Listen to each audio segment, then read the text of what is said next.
Bismillahirrahmanirrahim. Assalamualaikum warahmatullahi wabarakatuh.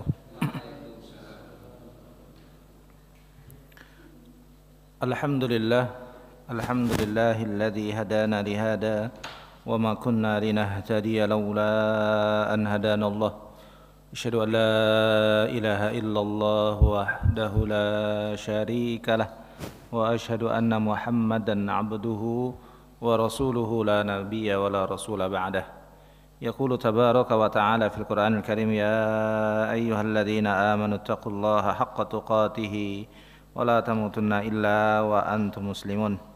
Ya ayyuhalladzina amanu taqullaha wa qulu qawlan sadida yuslih lakum a'malakum wa yaghfir lakum dhunubakum wa may yuti'illaha wa rasulahu faqad faza fawzan 'azima. Allahumma salli ala Muhammad wa ala alihi wa sahbihi wa man tabi'ahum bi ihsanin ila yaumiddin.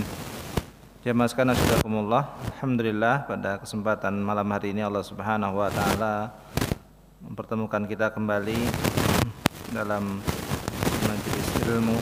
Mudah-mudahan apa yang kita bahas menjadi ilmu yang bermanfaat, ilmu yang menghantarkan kita lebih dekat kepada Allah Subhanahu wa taala. Salawat serta salam semoga tetap tercurahkan kepada junjungan kita Nabi Muhammad sallallahu alaihi wasallam, pada keluarganya, para sahabatnya, serta para pengikut yang setia hingga akhir zaman nanti.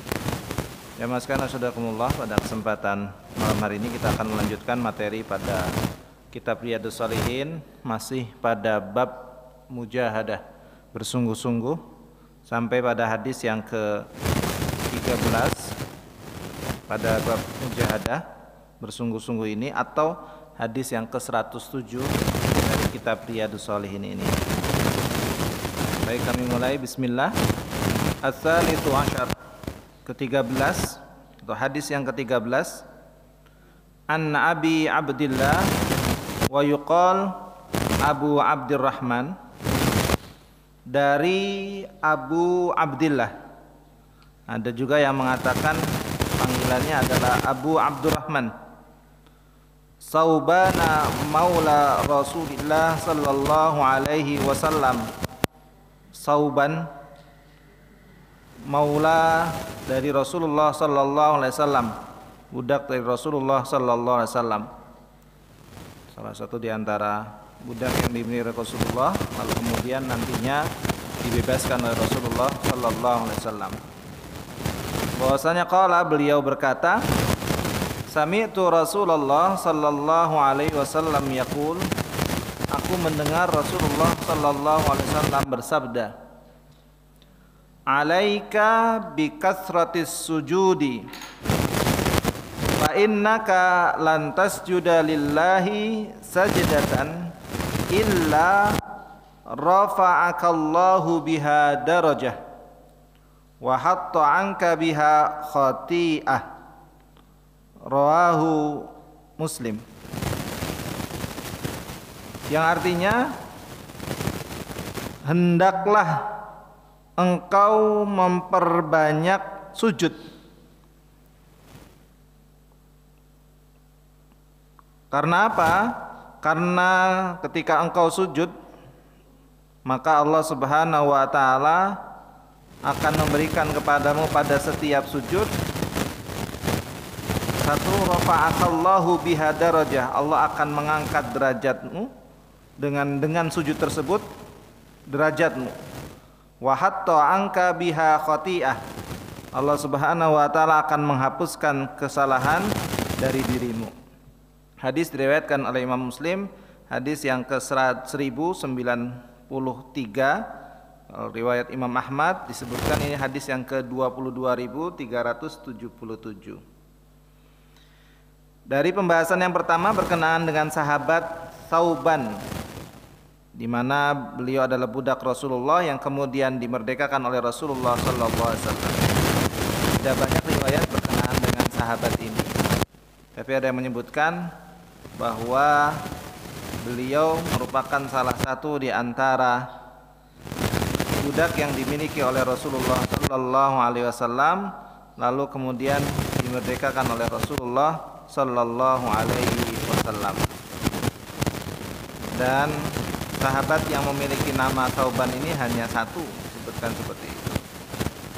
Beliau punya julukan kunyah Abu Abdillah, ada juga yang mengatakan Abu Abdurrahman.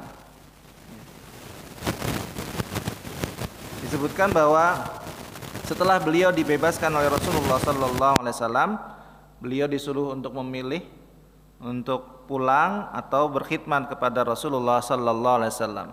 Akhirnya beliau lebih memilih untuk berkhidmat kepada Rasulullah sallallahu alaihi wasallam sampai akhir kehidupan Rasulullah sallallahu alaihi wasallam.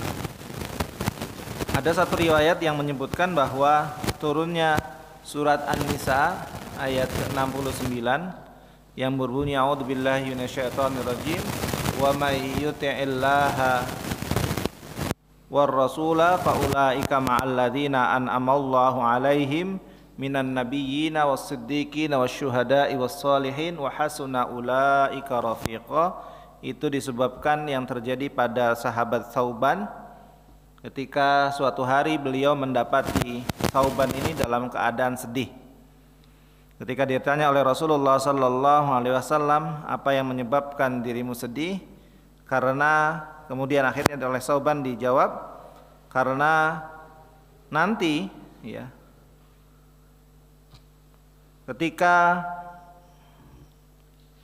di akhirat beliau teringat tentang posisi beliau, dalam hal ini Thauban, membandingkan dengan posisi Rasulullah sallallahu alaihi wasallam, merasa bahwa beliau tidak ada tempat di sisi Rasulullah sallallahu alaihi wasallam. Maka jika beliau Thauban tidak masuk ke dalam jannah, maka Thauban tidak akan bisa melihat lagi Rasulullah sallallahu alaihi wasallam. Ada yang menyebutkan bahwa ini dikarenakan kecintaan yang mendalam pada diri Thauban kepada Rasulullah sallallahu alaihi wasallam. Maka kemudian turunlah ayat tadi yang berbunyi, barang siapa yang taat kepada Allah dan Rasul, maka dia akan bersama dengan orang-orang yang telah diberikan oleh Allah nikmat dari kalangan nabi, orang-orang yang siddiq, jujur, orang-orang soleh, dan para syuhada dan orang-orang soleh. Artinya bahwa ketika dia melaksanakan perintah Allah dan Rasulnya, taat kepada Allah subhanahu wa ta'ala dan Rasulnya, balasannya akan dikumpulkan dengan orang-orang yang disebutkan Allah subhanahu wa ta'ala dalam ayat tersebut, diantaranya para nabi, dan disebutkan bahwa diantara nabi tersebut adalah Rasulullah sallallahu alaihi wasallam sendiri. Itu yang kemudian menjadikan kesedihan Thauban menjadi berkurang. Karena apa? Ada janji dari Allah subhanahu wa ta'ala agar bisa bertemu dengan Rasulullah sallallahu alaihi wasallam di akhirat, dengan syarat tadi taat kepada Allah dan Rasul. Nah, disebutkan juga bahwa di antara hadis yang diriwayatkan oleh beliau Thauban, walaupun disebutkan juga beliau tidak banyak meriwayatkan hadis, tapi salah satu di antara hadis yang diriwayatkan oleh beliau dari Rasulullah sallallahu alaihi wasallam, bahwasanya beliau pernah mendapatkan pesan dari Rasulullah ataupun sabda Rasulullah sallallahu alaihi wasallam itu berupa apa? Perintah untuk memperbanyak sujud.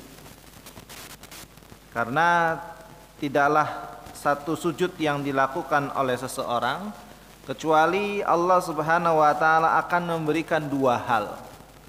Yang pertama, Allah akan mengangkat derajat orang tersebut, dan yang kedua, Allah subhanahu wa ta'ala akan menghapuskan kesalahan pada diri orang tersebut. Dalam hal ini sabda tersebut ditujukan kepada Thauban, maka Allah subhanahu wa ta'ala akan memberikan derajat, mengangkat derajat Thauban, dan juga akan menghapuskan dosa pada Thauban. Dan ini juga berlaku kepada kita semuanya. Nah, dalam hadis ini disebutkan dalam kitab ini bahwasannya annan nawafila wa ta'at, sesungguhnya amalan-amalan sunnah dan amalan-amalan ketaatan, mimma yadhhabu as-sayyi'ah, itu dapat menghilangkan kesalahan, keburukan. Bisa menghapuskan kesalahan, bisa menghapuskan keburukan. Alal muslimi, maka hendaklah pada setiap muslim ayakhrisu 'alas salati, hendaklah dia menjaga salatnya adaan wa tatawwu'an, baik yang wajib maupun yang sunnah, tatawwu. Ya. Artinya dengan bahasa memperbanyak sujud itu adalah salat, baik dari salat wajib maupun salat sunnah. Dan ini merupakan salah satu di antara hadis yang menunjukkan tentang keutamaan salat. Ya. Masih banyak sekali hadis-hadis yang menunjukkan tentang keutamaan salat. Yang ketiga di sini disebutkan bahwasannya dikhususkan sujud itu dapat meninggikan derajat dan menghapuskan kesalahan, merupakan dalil dasar bahwasannya pentingnya salat dalam Islam, baik salat fardu maupun salat sunnah. Dengan tadi keutamaan Allah Subhanahu wa taala memberikan dua tadi, itu menunjukkan pentingnya salat bagi diri seorang muslim. Ya. Dalam agama Islam begitu pentingnya. Sebab tentu yang kita harapkan bahwa ketika kita melaksanakan satu amalan, satu kita diangkat derajatnya oleh Allah Subhanahu wa taala, yang kedua harapannya dosa yang kita lakukan diampuni oleh Allah Subhanahu wa taala. Salah satunya ada pada salat tersebut, syariat salat. Dan sejatinya ini juga mengingatkan kepada kita semuanya untuk memperhatikan urusan salat, bagaimana juga yang pernah kita bahas di pekan lalu, ya, di mana hadisnya juga berkenaan dengan perintah untuk menjaga salat di kasratis sujud. Ini hadis yang ke-13. Lagi pesan dari hadis ini, faedah yang bisa kita ambil dari hadis ini, bagaimana kita berusaha untuk menjaga sholat kita, termasuk juga keluarga kita. Ya, mengingatkan khususnya bagi diri kami pribadi maupun para jamaah yang hadir di majelis pada malam hari ini berkenaan dengan usaha kita menjaga diri kita dan keluarga kita dalam urusan sholat. Karena Allah Subhanahu wa taala sendiri berfirman, wa'mur ahlaka bis-salati wastabir 'alaiha. Dalam surat Toha ayat 132 Allah Subhanahu wa taala berfirman, dan perintahkanlah kepada keluargamu untuk mendirikan salat. Ya. Dan bersabarlah di atasnya. Bersabar dalam melaksanakan salat, bersabar dalam mengingatkan diri sendiri dan keluarga untuk bisa melaksanakan salat. Bahkan ini pun dicontohkan oleh para nabi sebelum Rasulullah sallallahu alaihi wasallam, di antaranya Nabi Ibrahim alaihissalam sampai meminta kepada Allah Subhanahu wa taala untuk dirinya dan keluarganya agar dijadikan orang yang mendirikan salat. Dalam surat Ibrahim diceritakan ketika beliau sudah menempatkan bagian dari keluarganya, dalam hal ini istrinya Hajar dan anaknya Ismail yang masih dalam kondisi bayi, di sebuah tempat lembah yang tidak ada tetumbuhan di sana, ya. Intinya tidak ada air juga di sana, tempat yang jauh dari segalanya. Itu pertama yang diminta oleh Nabi Ibrahim alaihi salam adalah agar mereka mendirikan salat. Rabbana inni askantu min dzurriyyati biwadin ghairi dzi zar'in inda baitikal muharram Rabbana liyuqimus shalah. Ya Rabb kami, aku telah menempatkan sebagian dari keturunanku biwadin ghairi dzi zar'in, di sebuah lembah wad yang tidak ada pepohonan di sana, tidak ada tumbuhan di sana. Ya, tidak ada tumbuh-tumbuhan di sana. Inda baitikal muharram, sedangkan tempat itu adalah rumahmu yang suci. Rabbana liyuqimus shalah. Yang pertama diminta kepada Allah, ya Allah, jadikan mereka itu orang yang mendirikan salat. Faj'al af'idatan minan nas tahwi ilaihim. Yang kedua, bagaimana permintaan yang bisa kita lihat di sini adalah agar Allah menjadikan hati kaum muslimin itu terpaut kepada mereka. Dalam hal ini bisa ingin hadir ke tempat tersebut. Sebagaimana yang kita rasakan bahwa baik kita yang sudah pernah maupun yang belum pernah itu rindu untuk bisa hadir di tempat tersebut, ziaratul Ka'bah. Kemudian barulah yang ketiga, Nabi Ibrahim alaihissalam meminta apa? Warzuqhum minas samarati la'allahum yashkurun. Berikanlah rezeki kepada mereka dari buah-buahan yang bermacam-macam. Yang pada waktu itu secara logika tidak mungkin. Karena apa? Biwadin ghairi dzi zara'in. Tempat itu tidak ada tumbuh-tumbuhan, tidak ada pepohonan. Tapi sekali lagi yang diminta Nabi Ibrahim alaihissalam buah-buahan dengan berbagai macamnya. Dan hari ini kita mendapati hal itu yang merupakan berkah dari doa Nabi Ibrahim alaihissalam. La'allahum yashkurun, harapannya agar mereka menjadi orang yang bersyukur. Nanti di bawahnya juga disebutkan doa Nabi Ibrahim alaihissalam ketika beliau minta kepada Allah Subhanahu wa taala agar dirinya dan keluarganya dijadikan orang yang mendirikan salat. Jamaah sekalian asyhadakumullah, ini salah satu tambahan berkenaan dengan pentingnya urusan salat. Oleh karenanya benar-benar kita perhatikan urusan tersebut. Bahkan mungkin kalau sekiranya ada di antara keluarga kita, putra putri kita sudah sampai pada tingkatan masuk jenjang berkeluarga, dalam hal ini sudah menikah, maka tidak menutup bahwa tugas orang tua adalah mengingatkan dalam urusan ibadah, salah satunya adalah salat. Disebutkan setelah turun ayat tadi, wa'mur ahlaka bis salati wastabir 'alaiha, Rasulullah sallallahu alaihi wasallam yang biasanya dari rumah beliau langsung menuju masjid, langsung menuju tempat sholat untuk mengimami para sahabat, beliau keluar dulu ke rumah Fatimah putrinya dan suaminya Ali bin Abi Thalib untuk mengingatkan mereka berdua urusan sholat. Padahal sebagaimana yang kita ketahui bersama, keduanya itu merupakan dua orang yang sudah dijamin oleh Allah Subhanahu wa taala termasuk ahlu jannah, penduduk jannah. Ya. Bahkan kalau bisa kita katakan dalam urusan amal ibadah sejatinya mereka pun terjaga. Tapi Rasulullah ingin memberikan pengajaran kepada kita semuanya bagaimana tanggung jawab sebagai kepala keluarga dalam urusan ibadah, baik keluarga yang ada di rumah maupun mungkin keluarga yang sudah tinggal di beda rumah. Jamaah sekalian rahimakumullah, demikian untuk hadis yang ke-13. Kita akan lanjutkan hadis yang ke-14. Hadis yang ke-108 dari kitab Riyadhus Shalihin. Ar-Rabi'u Asyar. Hadis yang ke-14. An Abi Safwan Abdullah bin Busr Al-Aslami radhiyallahu anhuma qala. Dari Abi Safwan Abdullah bin Busr Al-Aslami, semoga Allah meridhai keduanya. Ini dua sahabat, anak dengan bapak, tapi yang meriwayatkan ini adalah anaknya. Maka anaknya ini termasuk sigharus sahabah, sahabat muda. Saya menyebutkan beliau termasuk di antara orang yang awal-awal masuk Islam. Bahwasanya qala Rasulullah sallallahu alaihi wasallam, Rasulullah sallallahu alaihi wasallam bersabda, khairun nasi man tala umruhu wa hasuna amaluhu. Sebaik-baik manusia yaitu orang yang panjang umurnya dan baik amalnya.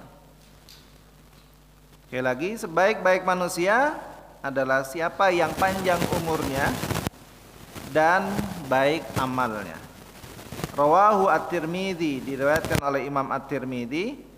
Disebutkan ini hadis pada riwayat At-Tirmidzi adalah hadis yang ke-2329 dan disebutkan bahwa hadis ini adalah hadis hasan, ya, bahwa sahih. Dan menurut Imam Ahmad ini hadis yang ke-17.680. Jamaah sekalian asyhadakumullah, satu hadis yang pendek sejatinya, tapi ternyata banyak faedah yang bisa kita ambil dari hadis tersebut. Bahwa yang pertama tadi disebutkan tentang sahabat Sof Abdullah bin Busr Al-Aslami, di mana sahabat Abdullah bin Busr ini juga termasuk di antara sahabat yang oleh Allah Subhanahu wa taala diberikan usia yang panjang, hampir 100 tahun ya. Dan disebutkan bahwasanya beliau meninggal pada masa Khalifah Sulaiman bin Abdul Malik, yaitu pada masa Bani Umayyah di Hims, daerah Syria sana. Dan beliau termasuk di antara sahabat-sahabat yang akhir meninggal dunia ya. Jadi pada tahun 96 Hijriah ya. Nah, sekali lagi beliau mendapatkan hadis ini oleh Allah Subhanahu wa taala, beliau ditakdirkan juga umurnya panjang. Oleh karenanya nanti kemudian kita akan dapati bahwa beliau berusaha untuk mengisi hari-hari beliau itu dengan kebaikan demi kebaikan, amal soleh demi amal soleh. Ya.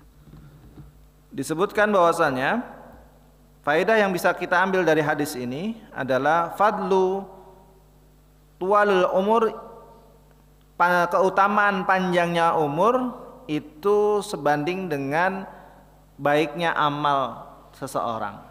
Jadi dikatakan umur yang panjang itu baik kalau amalnya baik. Ya. Barang siapa yang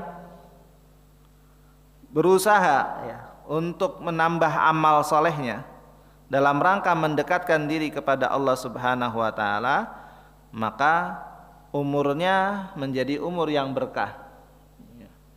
Sebaliknya, ketika seorang itu tidak berusaha untuk mengisi hari-harinya, umurnya dengan kebaikan, maka di sana disebutkan fasyarun nas, itulah orang yang seburuk-buruk manusia. Jadi disebutkan sebaik-baik manusia tadi adalah kalau orang itu panjang umurnya dan baik amalnya. Sedangkan seburuk-buruk manusia adalah yang panjang umurnya tetapi amalnya buruk ya, isinya cuma keburukan. Wal umru fursatun lil muslim ya. Umur itu merupakan kesempatan bagi seorang muslim, maka wajib baginya untuk menggunakan umur tersebut ya, dengan menambah amal-amalan ketaatan dan amalan-amalan kebaikan.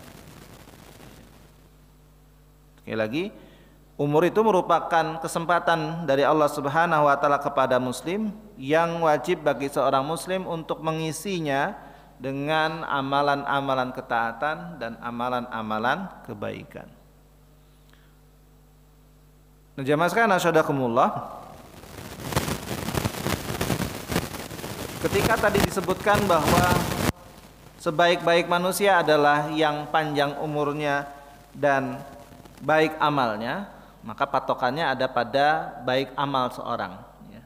Sedangkan kalau tidak baik, maka menjadi seburuk-buruk manusia. Sebagaimana mungkin kita dapati banyak di antara manusia yang oleh Allah Subhanahu wa taala diberikan berbagai hal dalam kehidupan dunianya ya. Rezekinya lancar, bahkan bisa berlipat ganda harta yang dia dapatkan, kesehatannya diberikan oleh Allah Subhanahu wa taala. Ya, tetapi amal kebaikannya tidak ada ya. Dalam hal ini nanti ada kaitannya juga dengan keimanan dia kepada Allah Subhanahu wa taala. Dibahasakan dengan amal saja, ini terkait juga dengan keimanan seorang kepada Allah Subhanahu wa taala. Maksudnya apa? Yang dimaksudkan di sini adalah orang yang beriman dan beramal soleh tentunya. Kalau dia mungkin dia orang yang kebalikannya, orang kafir, walaupun mungkin dari sisi dunianya dibukakan oleh Allah Subhanahu wa taala ya, maka sampai umur dia panjang pun maka dikatakan dia adalah fasyarun nas, orang yang seburuk-buruk manusia ya. Karena apa? Karena umur panjang itu tidak digunakan untuk menjalankan ketaatan kepada Allah Subhanahu wa taala ya. Tidak digunakan untuk menjalankan amal kebaikan. Begitu pula seandainya oleh Allah Subhanahu wa taala ditakdirkan seseorang itu umurnya pendek, tetapi umur yang pendek itu dia isi dengan kebaikan-kebaikan, maka sejatinya juga termasuk diantaranya dia adalah orang yang baik pula, manusia yang baik pula, manusia yang beruntung. Ya. Sebagaimana banyak yang kita dapatkan kisah-kisah orang yang mendapatkan hidayah dari Allah Subhanahu wa taala, kemudian beberapa saat kemudian meninggal dunia, belum sempat beramal banyak, tetapi oleh Allah Subhanahu wa taala telah diberikan balasan yang besar.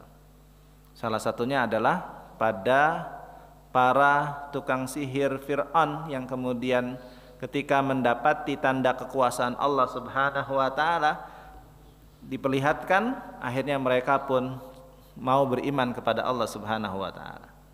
Ini kan dikisahkan ketika Nabi Musa alaihi salam datang kepada Fir'aun dengan membawa tanda bukti dari Allah Subhanahu wa taala. Diawali dengan dialog. Kalau kemudian diurutkan dari sebelumnya bahwa Nabi Musa alaihi salam setelah 10 tahun pergi meninggalkan Mesir, kemudian akhirnya pulang ke Mesir, di tengah jalan Allah Subhanahu wa taala angkat beliau sebagai nabi dan rasul.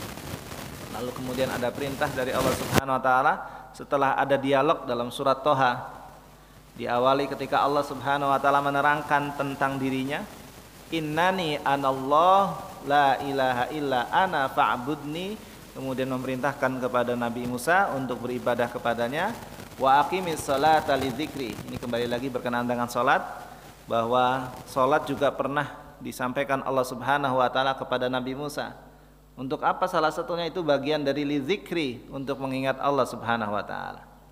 Lalu kemudian Allah terangkan tentang hari kiamat, innas sa'ata atiyatun akadu ukhfiha, tentang kejadian hari kiamat, bahwa itu pasti akan terjadi tetapi kami rahasiakan waktunya. Gunanya apa? Agar kami memberikan balasan setiap orang yang telah melaksanakan kebaikan. Kemudian setelah itu Allah Subhanahu wa taala menunjukkan tanda kekuasaan kepada Nabi Musa. Wa matilka biyaminika ya Musa, apa yang ada di tanganmu wahai Musa? Qala hiya asaya atawaqqa'u 'alaiha wa ahushu biha 'ala ghanami wa aliya fiha ma'aribu ukhra. Ini tongkat saya ya Allah, ya, yang saya gunakan untuk bahasa kita tekan, ya. Dan biasanya untuk menggiring binatang ternak dan juga punya manfaat yang lain. Maka Allah Subhanahu wa taala perintahkan, qala alqiha ya Musa, lempar itu tongkat.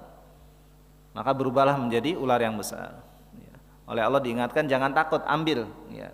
Maka kemudian diambil. Kemudian Allah Subhanahu wa taala memerintahkan Nabi Musa untuk memasukkan tangannya ke pakaiannya, kemudian mengeluarkan lagi sehingga keluarlah cahaya yang sangat terang, bukan karena penyakit. Ya.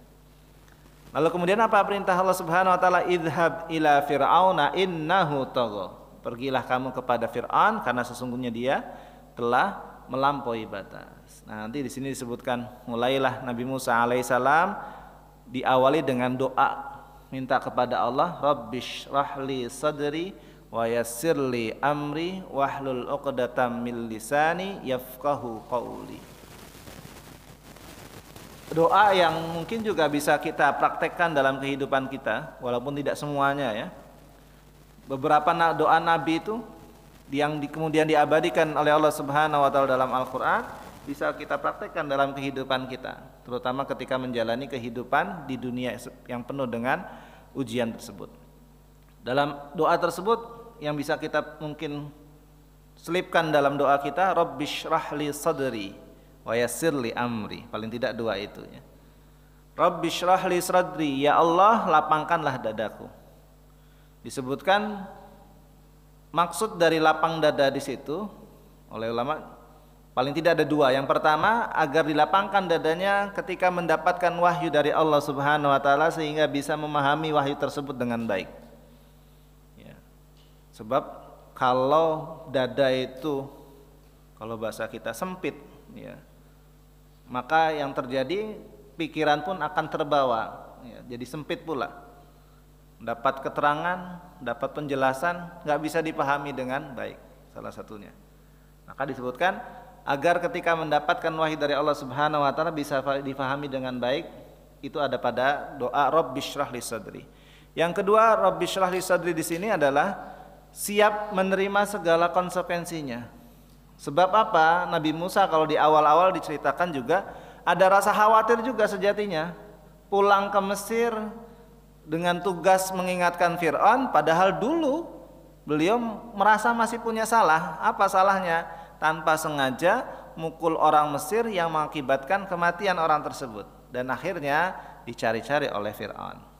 Dan kemudian akhirnya beliau lari ke negeri Madian. Itu pun oleh Allah ditakdirkan sampai negeri Madian. Jadi kalau nanti dilihat dalam kitab buku Atlas Rasul, Nabi dan Rasul itu, secara skala di peta itu perjalanan Nabi Musa dari Mesir ke Madian itu ada sekitaran 800 sampai 900 kilo. Jalan kaki demi menyelamatkan diri dari Fir'aun. Makanya ketika bertemu dengan orang soleh di negeri Madian, orang soleh tersebut setelah mendengarkan cerita cerita Musa, ketika itu belum diangkat menjadi Musa, Nabi ya, maka orang soleh tadi berkata, engkau telah selamat dari Fir'aun, tidak mungkin ngejar sampai sini bahasanya, karena sudah saking jauhnya ya. Nah kemudian ceritakan, akhirnya ada rasa khawatir itu, iya, rasa khawatir kalau sampai di sana diungkit-ungkit yang dulu, kamu dulu pernah membunuh orang Mesir ya. Bahkan disebutkan dalam ayat juga ada khawatir kalau nanti Fir'aun akan membunuh dirinya dan nanti juga dengan saudaranya. Tapi Allah Subhanahu wa taala memberikan kepada Nabi Musa alaihissalam janji bahwa Allah Subhanahu wa taala akan menjaga mereka keduanya. Ya. Makanya disebutkan Rabbishrahli, ya, minta kelapangan hati dalam menghadapi segala konsekuensi. Belum lagi nanti akan menghadapi Bani Israel, yang kalau di dalam kisah kita akan dapati bahwa kondisi Bani Israel yang setelah sekian lama ditinggalkan oleh nabinya, akhirnya hati mereka semakin keras. Itu kan mereka menjadi budak orang-orang Mesir disebutkan karena mereka meninggalkan syariat nabi mereka sebelumnya. Itu kan sejatinya dari awal pindahnya mereka ke Mesir itu pada kisah Nabi Yusuf alaihissalam. Ya, jadi Nabi Yakub alaihissalam itu punya putra 12, 10 dari istri pertama, 2 dari istri yang kedua. Yang 2 itu salah satunya kita kenal dengan Nabi Yusuf alaihissalam. Awal mulanya ceritanya Nabi Yusuf kecil itu bahasa kita ya, diakali oleh saudaranya lah. Sampai akhirnya menjadi budak dibawa oleh kafilah dagang ke Mesir. Dibeli oleh pembesar Mesir pada waktu itu.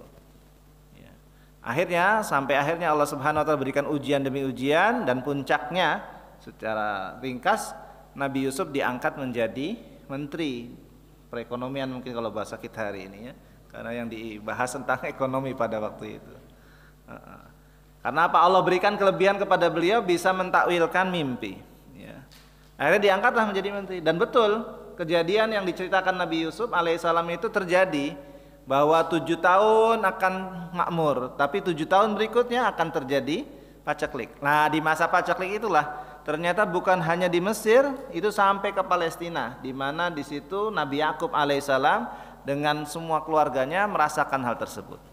Tahu kalau di Mesir ada lumbung ya, yang bisa di sana diminta, ada raja yang baik bisa diminta bantuannya, akhirnya berangkatlah saudaranya ke Mesir minta bantuan.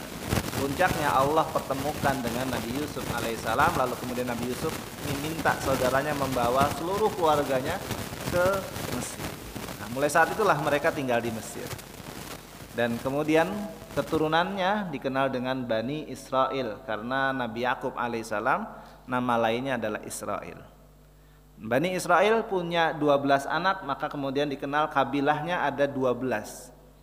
Dari 12 anak itu turun-temurun jadilah kabilah sejumlah 12. Cuma sekali lagi setelah jauh ditinggalkan oleh nabi mereka, mulailah mereka keluar dari syariat atau menyeleweng dari syariat nabi mereka. Oleh Allah kemudian diberikan hukuman berupa apa? Dihinakan oleh musuh mereka, jadi budak.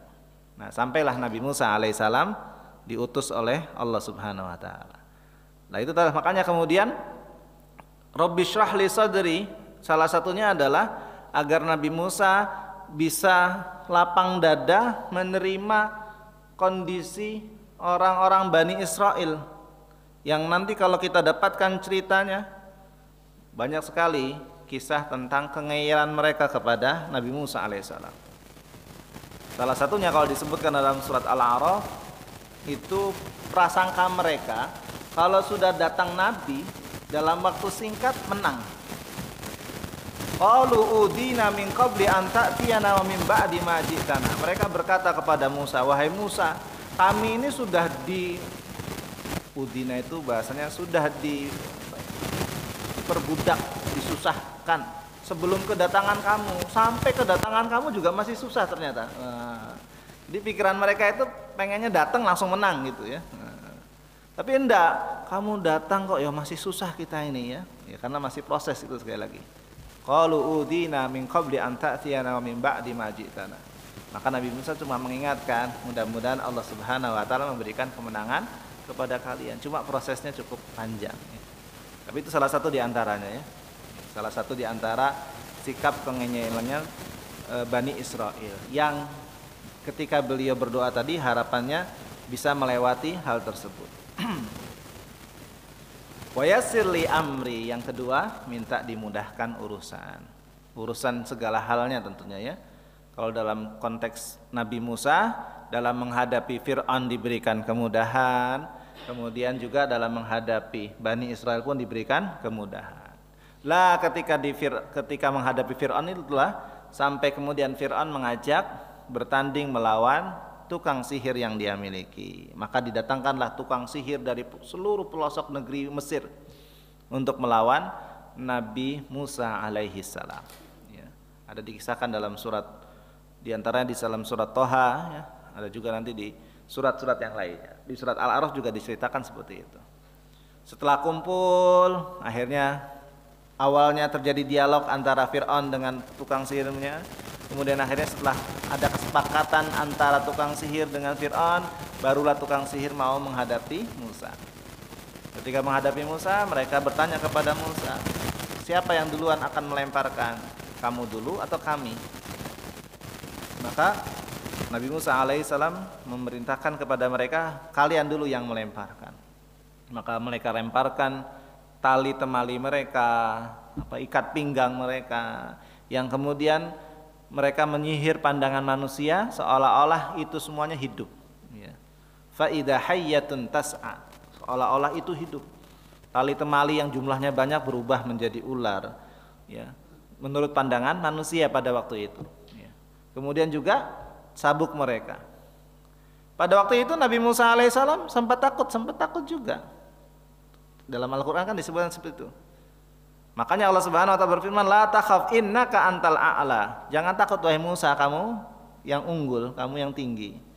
Maka lemparkan tongkatmu tersebut, dilemparkan.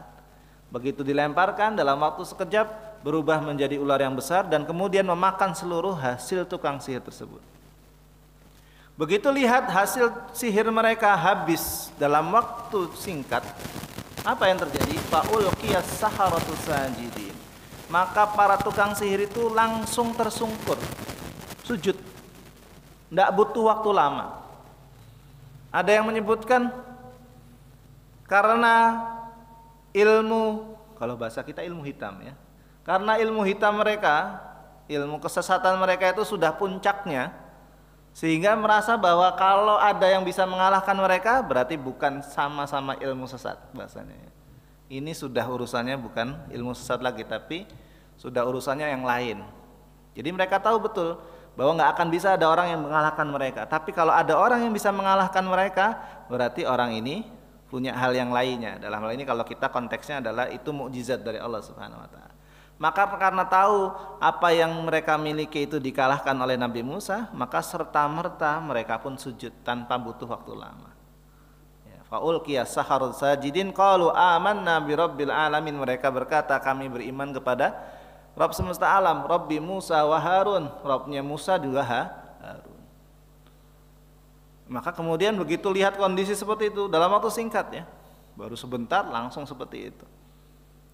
Fir'aun marah, merasa bahwa dia dipermalukan, akhirnya dia berkata, kalian itu beriman sebelum kalian minta izin kepadaku. Karena apa? Awal tadi sudah mengadakan kesepakatan, kalau menang nanti kalian dibalas ini. Lah kok ketika kalah malah langsung jadi pengikutnya Musa. Makanya qala amantum bihi qabla an adzana lakum. Kalian itu bagaimana beriman kepada Musa sebelum kalian minta izin kepadaku. Ya. Maka kemudian diancamlah. Ya. Ada yang menyebutkan ini ternyata bisa jadi makar ini ya, makar kalian untuk mengeluarkan manusia dari negeri Mesir. Ya. Tapi kemudian Fir'aun memberikan ancaman, lauqatti'anna aydiyakum wa arjulakum min khilaf. Sungguh aku akan memotong tangan kaki kalian secara bersilang. Ini ancaman yang kalau bahasa dalam Al-Quran pakai lam dan nun tasydid itu menunjukkan pasti nggak akan tidak akan dilakukan. Sungguh aku akan memotong tangan kalian dan kaki kalian secara bersilang. Artinya dibunuh tapi dengan cara perlahan-lahan, disiksa dulu. Wala usallibannakum ajmain. Kalian akan aku salib semuanya. Ya. Apa kata tukang sihir yang sudah beriman tadi begitu dapat ancaman seperti itu? Nah, ini kita dapatkan di sini ya. Kalau hidayah itu sudah masuk pada diri seseorang, ya, sudah tertancap kuat pada diri seseorang, apapun ancaman dan hal-hal yang buruk di hadapannya akan dihadapi. Qalu inna ila rabbina lamunqalibun. Sesungguhnya kami itu akan dikembalikan kepada Allah Subhanahu wa taala. Tidaklah kami beriman itu karena apa? Ya. Tidaklah kamu memberikan hukuman kepada kami karena apa? Tidak lain karena kami beriman kepada Allah Subhanahu wa taala. Silakan lakukan. Makanya nanti disebutkan oleh Abdullah bin Abbas radhiyallahu anhuma bahwa tukang sihir ini di awal hari mereka masih dalam kondisi kafir.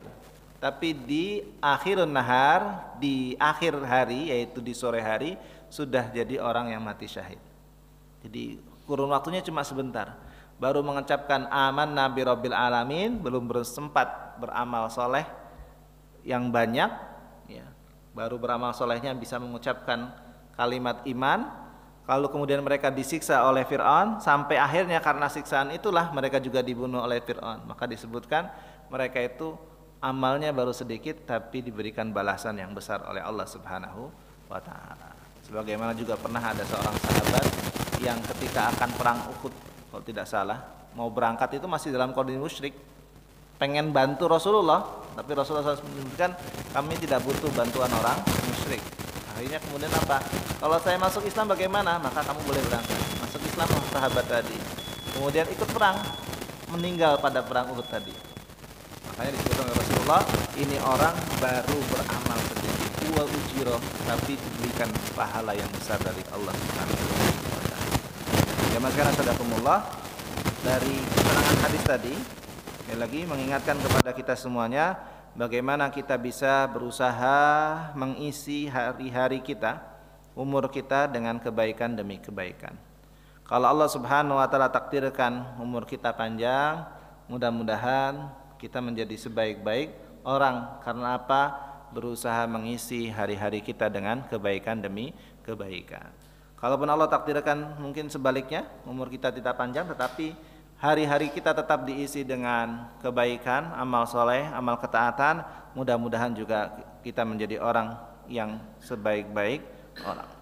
Demikian jamaah sekalian sadakumullah apa yang dapat kami sampaikan pada kesempatan malam hari ini, mudah-mudahan bermanfaat. Subhanakallahumma wa bihamdika asyhadu an la ilaha illa anta astaghfiruka wa atubu ilaik. Walhamdulillahirabbil alamin. Assalamualaikum warahmatullahi wabarakatuh.